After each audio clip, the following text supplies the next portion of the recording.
Let's talk about level 974 of the Backrooms. Let's call this level Mr. Kitty's house. This whole level has an adorable pastel pink aesthetic, just like this. Here's where the level gets weird. This guy right here. This tall, dark entity is named Mr. Kitty, and he is completely harmless. Mr. Kitty simply pops up around the house and watches you while you explore. He is extremely tall and has these long, lanky limbs. I just wouldn't want to stay in this level too long. Deadly places on Earth that you can't visit. 1. Gruinard Island. Deadly toxins have filled the air from when it was used for experiments in World War I. 2. Lake Matron. Due to high levels of salt contents, everything that touches the lake turns to pure stone.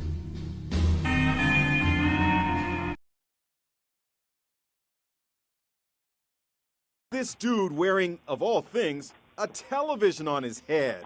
And why in the world is he leaving an old-fashioned box TV on a stranger's front porch?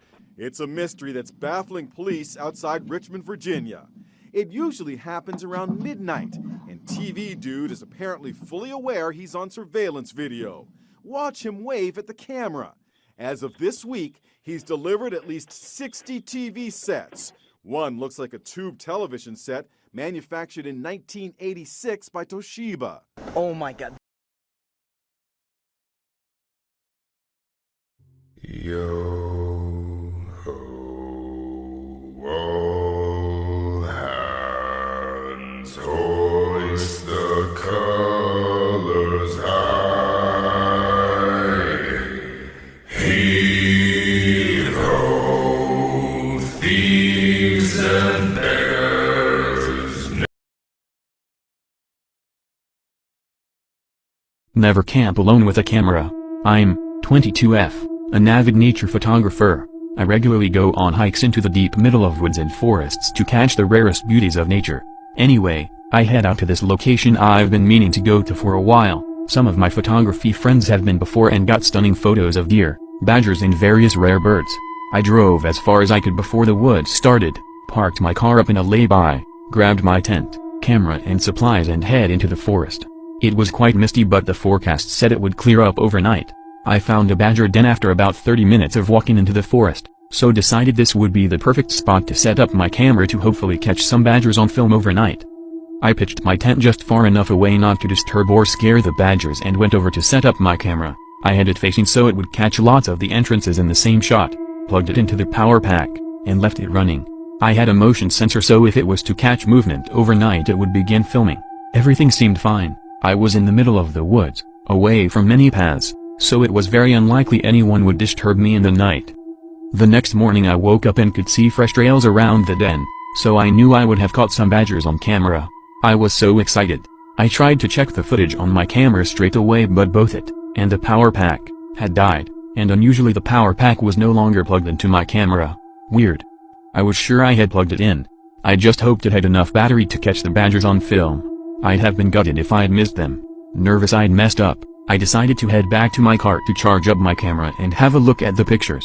I packed up everything and walked back to the car. It took about half an hour for my camera to charge up and turn back on. It turns on and I go to my camera roll. The first video was of the badger den, but I couldn't see anything there. There must have been some movement to trigger the camera to begin recording but I couldn't see anything within a shot. It was recorded at 2:30 a.m. After about 20 seconds of nothing the recording stops. I flick to the next recording, and it's a photo of my tent. I flick to the next and it's a photo of me alone, asleep, inside my tent. This was followed by about 40 more photos of me sleeping in my tent. The final photo, taken at 5:30 a.m., about half an hour before I woke up, was a picture of my car. I could feel the fear rush over me. My hairs stood up on the back of my neck. I began driving and I drove as fast as I could. There was no signal and no one was else around for miles. I managed to get home safely. I still don't know who took the photos, or why they were taken. I've not been camping since.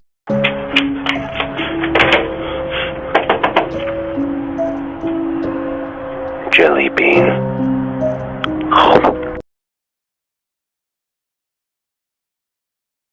A stranger lived in my walls for at least 4 months. I had no idea. Long story short, me and my partner finally moved in together a few years ago. We live in a super nice house, with 2 stories and a big loft. It's located on a really well-kept estate. We have great neighbors. There's never any trouble around the area, never any disturbances. Anyway, fast forward to 4 months ago, I'd woken up in the morning and came downstairs to most the lights in the kitchen left on. This was weird because I'm a bit OCD about it. I always make sure everything is turned off before we go to bed. I'll always double check twice. I asked my girlfriend if she had come down during the night, but she said she hadn't, and I always wake up when she moves or gets out of bed.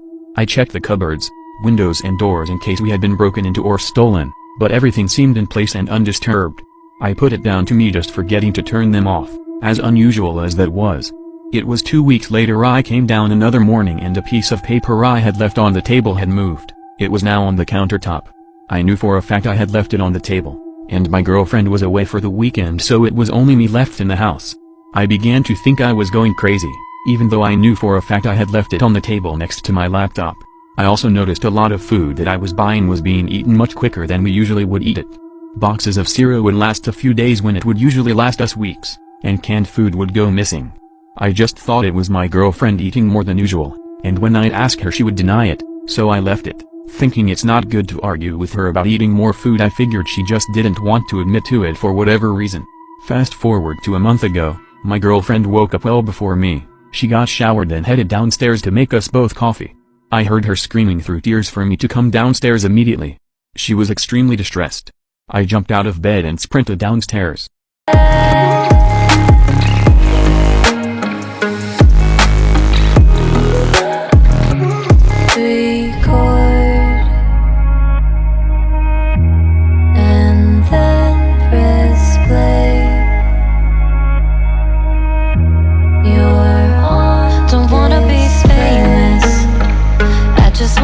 The words into the songs that make you cry or feel alive.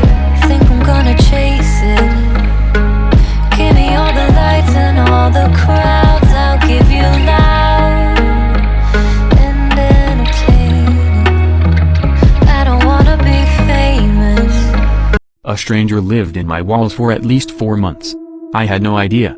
Stood in the kitchen doorway was my girlfriend. I looked through past her and could see all the cupboards open, the chairs and table flipped over, food packaging broken and everywhere. Drawers pulled out and the contents thrown over the kitchen. The weird thing, neither of us heard anything last night.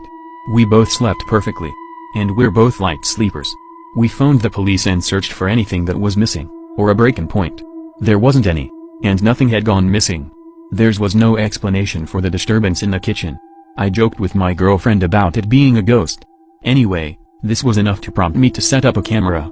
In fact, I set up a few. We went to bed and couldn't sleep. We were too focused on listening for any noise downstairs. We heard nothing. The next morning we both went downstairs together, and there, right in front of us, was our food cupboard wide open. We had definitely closed it the night before.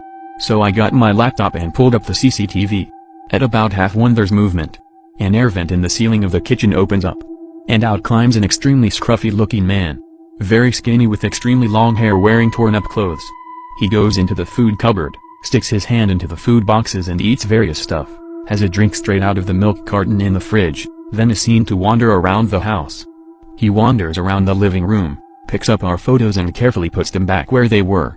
After about 30-40 minutes he climbs onto the windowsill, pulls himself back up through the hole, replaces the vent, and isn't seen again on the cameras.